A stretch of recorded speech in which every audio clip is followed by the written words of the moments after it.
for the first one, this is our gold option. We go with full military coverage. The next one we go down to is standard family protection, and then lastly is essential coverage.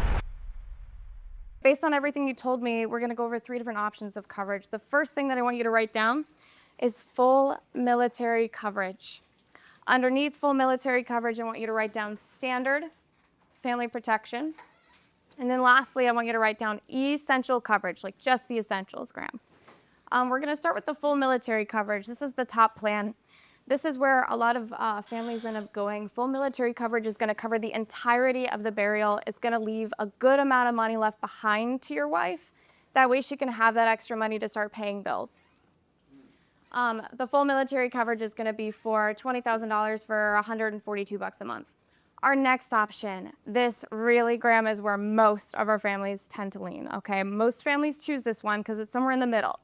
Standard family protection is gonna cover the entirety of a burial as well as inflation. So when prices start to kind of go up a little bit in the future, your wife is not gonna have to worry at all about like having to cover an extra couple $1,000s for that.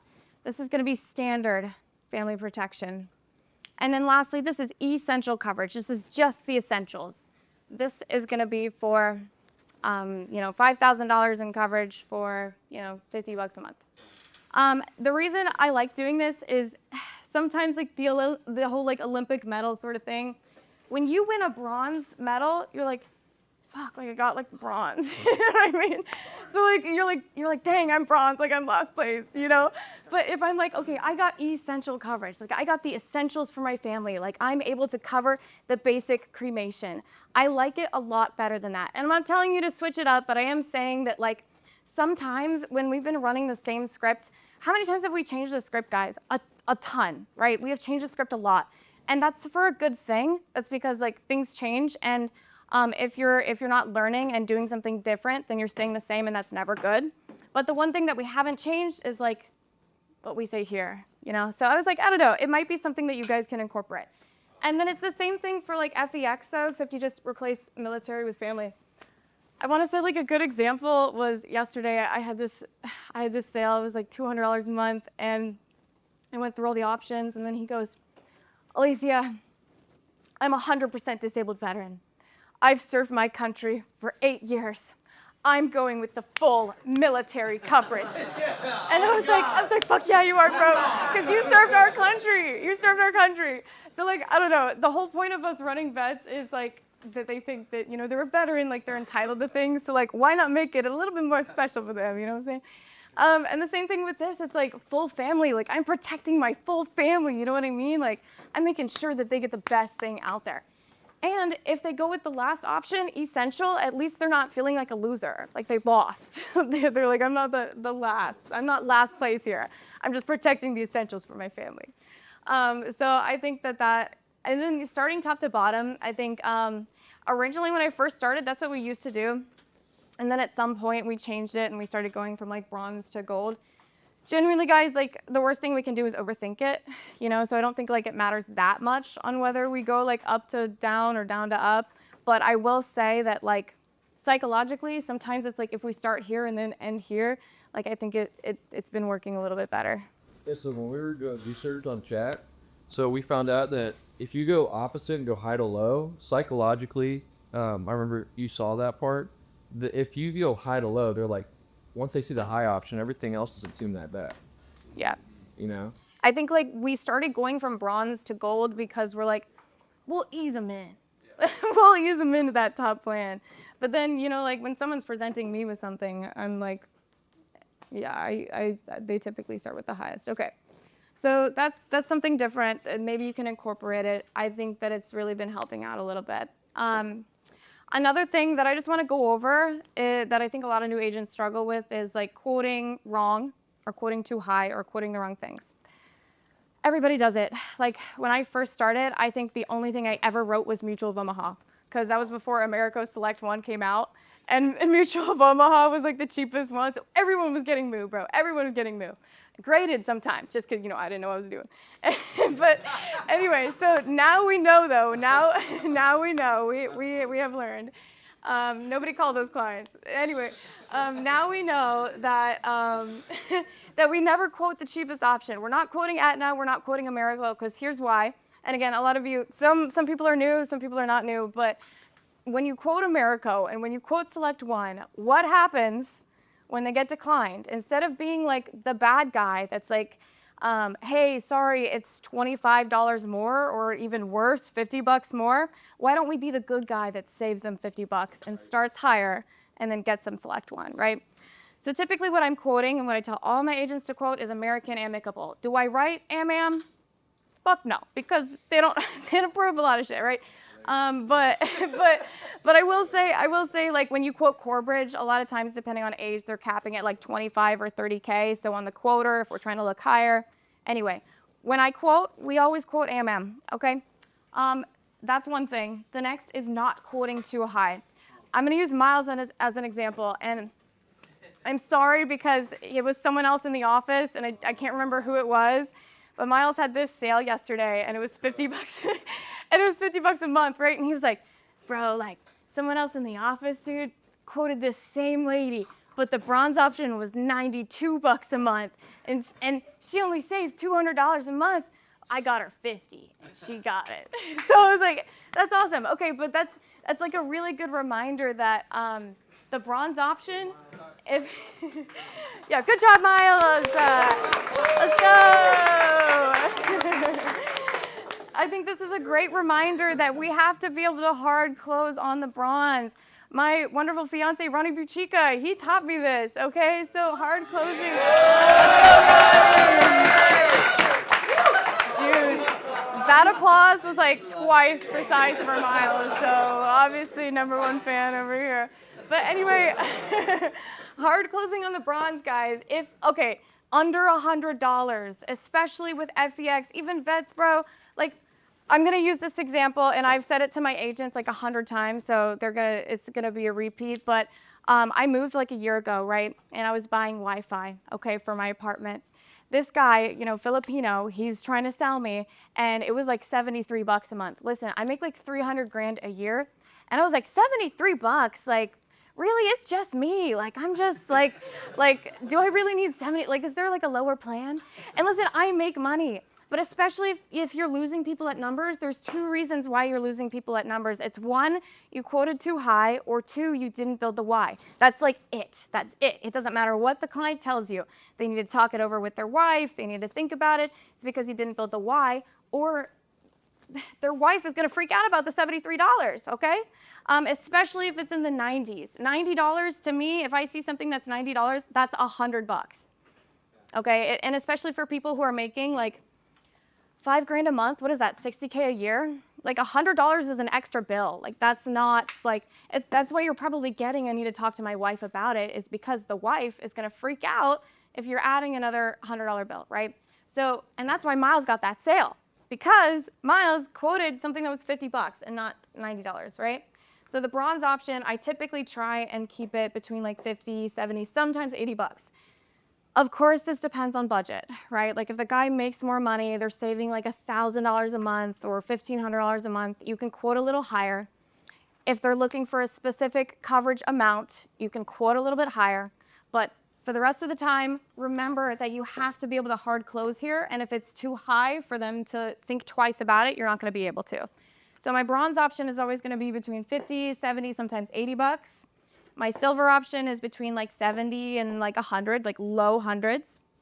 And then gold can be like 100 to 150 plus, like $200. Yeah, I think it is honestly crucial, especially if you're losing a lot of people at numbers, to be able to hard close on the bronze, because that's the whole point in the script when we have like the rebuttals there. It's like a really long rebuttal, and it ends with that hard close. But you can't do it if the bill is too high. Okay. Yeah, let's open it up for like questions and then do like role play or. So I was in Ronnie's office yesterday, and one thing that I caught myself continuously making a mistake on is not building the why properly. Can you go over how you do that? How you build the why, yeah. So typically when it comes down to numbers, you're gonna get like pre-objections on like building the why and stuff like that. So like, for example, I need to talk to my wife about it. It's really important to handle the pre-objections earlier in the why. And you're probably going to get the I need to talk to my wife about it pre-objection somewhere in income or in the beginning, right? So if they're like, oh, my wife handles all the finances and things like that.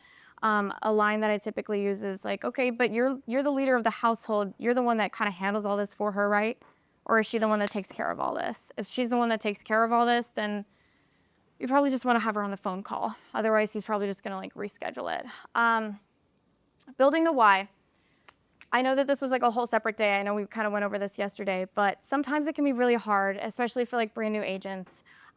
There's a couple different questions that I ask to build the why when it's really hard to find that's just not in the script. So let's say they already have coverage in place. You want to spend their money. Okay, let's say $30K. Okay, are you doing a burial or a cremation? I'm gonna use you. What was your name? I want to go ahead and get cremated in a second. Cremated. Okay, do you know typical cost of cremation? I don't know, 2,000. 3,000. Yeah, maybe just to, throw you in the oven and burn you. But like, I'm sure your wife probably wants like a nice urn and maybe some flowers. Hopefully, you guys have been together for a while, right? That's about what we would. Okay, so usually cremations we see like 5 to 10 grand. So that's like a third of your money. Do you have a mortgage? Yeah. Okay, how much is left on the house? Like 70 grand. Okay, are you familiar with how Social Security works too when one spouse passes away? My wife gets it. So your wife gets to keep the bigger half. So typically that's going to be yours and she's going to lose hers. So that's half her income cut in half. She's already paid for the cremation, let's say on the high end. Hopefully you don't pass away for another 20 years, I'm knocking on wood. And the cremation's 10 grand. She's got 20 grand left over. Her income's cut in half and she has a mortgage. How long do you think it's going to take her to burn through that 20? Pretty quick. Pretty quickly. Okay, so what I would suggest in your situation is at least an additional like 10 to 15, maybe even 20K just to help her get by. So income replacement's a big one, right? With Social Security, like explaining that to people. I'd say half the time they know about like Social Security, like what happens, but half the time they really don't. So spending their money if they already have coverage. What's like another really tough one that you get when building the why? Like examples of situations where it was really hard to build the why, like The most common one is like, I don't care, my family doesn't care about me. That's probably the most common one I get. that guy's not buying insurance, bro. If there's no why, there's no buy, right? We always say it. Or like one of the ones that I always struggled with was either in the beginning was savings or donating my body to science. The donating my body to science one, I hate that one. That one's so annoying, okay? Because it's like, okay, It encourage you to donate your body to science. I saw a guy yesterday who was donating his body to science, and so quickly pivot onto something because I knew I was on the phone and we were 5 minutes into the conversation, so I knew there was some reason he needed life insurance. So I just pivoted to the next why. Like, oh, gotcha, sir. So I assume that you're looking to cover like your mortgage or debt, car payments, any other expenses. And he's like, yeah, I just got a new truck, man. There's still like 25K left on it. I'm like, bang, there's my why. yeah, that's good. So you just pivot to the next thing. Yeah, exactly. So like, and the same thing with like the cremation's already covered. Okay, sure, that's 10K. Now let's talk about what else you need this money for, like the mortgage and the income replacement. Another thing with donating the body to science, and the last person I heard tell me this on the phone, he was like, yeah, I plan on donating my body to science. Okay, have you already set that up? No, I haven't gotten around to it. Like, bro, what? Like, okay, so you haven't even set up donating your body yet, okay? And I don't know if this is true, but this is what I say to people. I'm like, did you know that when you donate your body to science that you have to be in perfect health when you pass away? They're not just gonna take a body that's all screwed up. Like, do you... like, I just not being real. That's what I say. yeah. It's like, sorry, sir, cancer, you're missing a kidney. But it's like, come on, it's like, what am I gonna do with this? Like, you don't even have a kidney. What am I donating this for? You know what I'm saying? Like, so stuff like that. No, I'll say that. And then there's, shoot, I lost my train of thought. What was your question? How do you deal with like, cause I always have a hard time selling to like hard asses. Yeah. How do you build the why to like hard ass Dawn opposed to Sweet Betty? You're a hard ass back. Yeah, so you're a hard ass back. So you gotta be mean back. You gotta be super blunt. Like, is there like a situation that you can, like a word track that you can give me? Like he's short with you. Like he's not like answering, or he's like Yeah, it's like building the why, and they're just like not giving you anything. Like, how do you make them open up? It's asking enough questions, because whoever asks the most questions wins and leads the conversation, right? So it's just like if they're a hard ass, just ask like really, really tough questions. Like, what's that going to look like for her? And like spend their money and dig into their situation. Another one that I like a lot is like, especially in the beginning, in the intro, they're like, I already have it taken care of. A lot of people, when they say, I already have it taken care of, I want to say like 40% of the time, they're not even talking about the fact that they have life insurance, okay? Like they don't even have life insurance. You know what they're taken care of is they have a plot. So they have a place to put a body. That doesn't cover opening and closing. That doesn't cover the casket. That doesn't cover the flowers, the service, nothing. So you have to dig into that. You're like, okay, you already have it taken care of, perfect. Honestly, a lot of the people that we help do already have it taken care of, but walk me through what that looks like. Do you just have a plot? Did you go directly to the funeral home? Another thing with going directly to the funeral home and paying for the full thing, I had a woman who was like, yeah, I went to a funeral home and I paid them $9,000 and then I moved. What happens then, bro? What happens when your house burns down and you gotta move? Or what happens when, you leave the city or the town for some reason? Like the funeral home's like, I got your $9,000, I'm not giving it to the next place. You know what I mean? Like that's not how it works. So, and when people tell me that they already have it taken care of directly through the funeral home, I use that as an example every time. And I've been like, this poor woman spent $9,000 to this funeral home and now she still has nothing. And that was, a true situation. So like, don't just take their surface level answers and like dig deeper into what they mean by that. Yeah. All right, anyone else? What about some of the new guys that, if you guys missed this sale yesterday, I think it's always good to review with like a top agent. So I know there's a handful of new folks in here. At numbers, yeah. I got a question. Yeah. Since you talk to a lot of vets, how do you normally respond to them when they say they have a policy through like the VA, for example? First I find out if it's like VGLI or if it's VA Life, because both kind of suck. Like VA Life 100% of the time has a 2-year waiting period, and then VGLI increases every 5 years.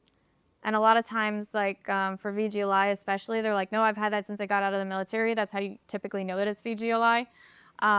Because I don't think VA Life's been around for that long. But VGLI, if they got it right out of the military, it's typically coming directly out of their check. And I'm like, okay, do you see that coming, like increasing on you every 5 years? And they'll be like, honestly, I don't even see it coming out. I don't even know what you're paying. And then this is where you have to like overly emote. You don't even know what you're paying? Like you could be paying $300 a month. You don't even know.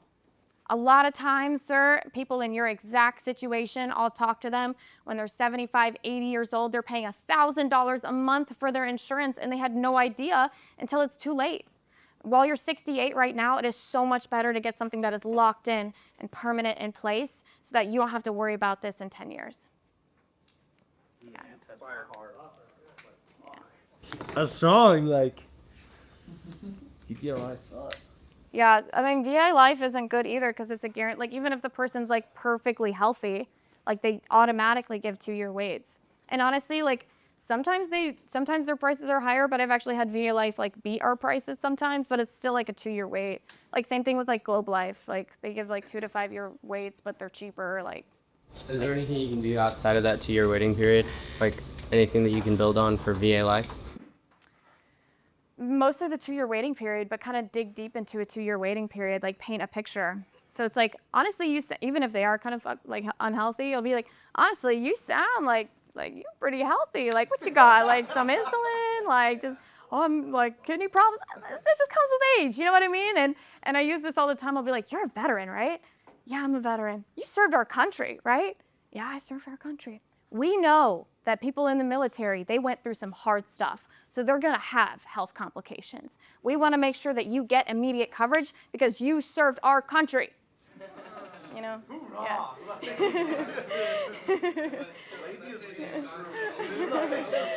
Let's go! Yeah. Let's say they've gone through the 2-year waiting period. Is there anything that you would do there if the? If you can't Yeah. beat the price, is there anything to build on, or it's like So, they got? I mean, a like, good yeah, like situation? adding additional coverage, spending the money, like always, like we've been over that before, like spend their money, guys, like if they have coverage. But at the end of the day, if all they're trying to do is get a better rate or a cheaper price, they've been through the 2-year waiting period, it is not good for the client. I had this happen to one of my brand new agents is like last week, he had someone who had already been through a waiting period, had it for 3 years, and then like, we could honestly only get them guaranteed issue and it was cheaper, but we would have restarted the waiting period. And it's like, it's better just to stay where you're at. You know what I mean? Like at the end of the day, you don't want to be like sleazy. It'll come back and bite you in the ass. Yeah. So spend their money, but. Do you know for like VA Life or the VGLI, if they are still in that 2-year waiting period, can something you could say is like you could surrender that policy, or is that? I believe like you can surrender any whole life policy. Because that's like a big thing for me. It's like if I'm trying to switch someone over, it's like we're gonna get you your money back so that you didn't lose that. Yeah. Reallocate it to something. You don't get a Rough and return of cheap. premium though. Like you wouldn't get near as much money as they put into it. It's prorated. Especially like, okay, I'll give you a good example. My mom, when I got into life insurance, she canceled the policies she had on me. She's like, okay, like you're in life insurance, you handle your own thing, right? She had it since I was like 13. She surrendered it and got like $1,000. Like that was like 10 years of paying premiums. When you surrender a policy, it's not like you get like all your money back or anything like that. You like, depending on how long you've had it, you get like a couple $100. Like again, she had it 10 years and got, I think, 1,100. So it's nothing crazy. But yeah, I do tell them that, you know what I mean? They'd be like, yeah, surrender that, get some money back. Just don't tell them you're gonna get like all your premiums because you won't. But yeah, those are good questions. Yeah, VA Life sucks, VGLI sucks, but we don't suck and we help vets, so. Yeah. Anything else? But yeah, I think because my main topic was supposed to be, presentation, there's really only 2 reasons why you're gonna lose them. So with brand new agents, this is what I see. It's always like, you know how people say there's 3 stages of grief? With brand new agents, there's usually like 3 stages of learning things. First is the intro, getting through the first 90 seconds. That's always the toughest. And then they get into this phase where they're losing everybody at either numbers. And then the third phase is they're losing everybody at banking. So if you're in this stage of where you're losing everybody at numbers and you're in that second stage of grief, I would say that it's those 2 things. It's either building the why or it is you're quoting too high. Yeah.